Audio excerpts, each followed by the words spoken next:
համար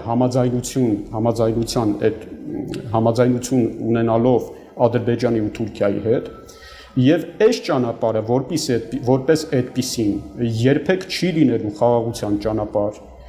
այս ճանապարհը երբեք չի լինելու ուրեմն Հայաստանի համար անվտանգության գործոն, չի լինելու առավել եւս երաշխիք,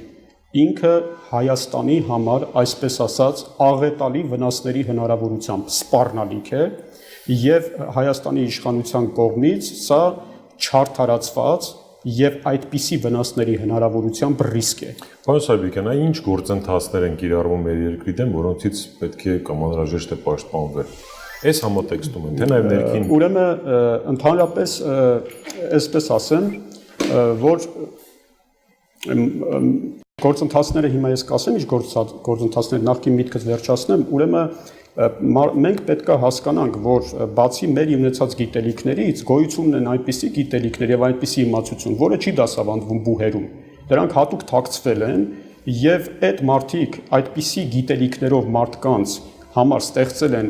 այսպես ասած, վտանգավոր մոդել պետությունների համար եւ այդ մարդիկ հայտնվել են իշխանության եւ իրենք գիտեն շատ դեպքերում, որ իրենք ճիշտ են անում, իրենք եւ սիմիչեր են անում այդ երկրի համար։ Իհարկե Հայաստանի համար մի քիչ վերապահումով դա կարելի է ասել, որտեղ այդտեղ ակնհայտ երկրի դեմ գործողություններ են իրականացում, գուցե միտումնավոր, բայց մենք պետք է հասկանանք, որ այդտեղ կան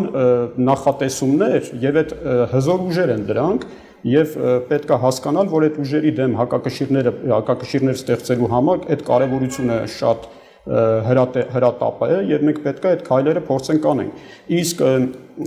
հիմա երկրորդ փուլի համար, այ որ դուք լսեցիք, 2 օր առաջ եմ լսել հեռուստացույցով, լրատվար միջոցները տարածում են, որ եվրոպական մի քանի երկրներ արդեն խոսում են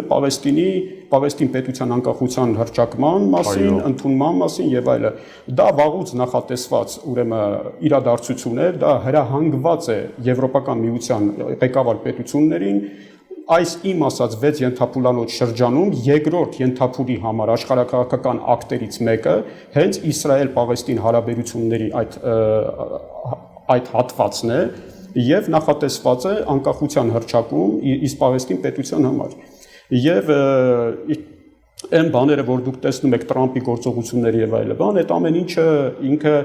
մեծ հաշվով, այսպես ասած, մեծ հաշվով, որոշակի շեղումներով ինքը այդ կոնցեպտի մեջ է։ Մարդկանց կարող է թվա, որ ինքը այսպես ասած մեծ շեղումներ է տալիս, դուրս է եկել, այսպես ասած խորքային պետության դեմ,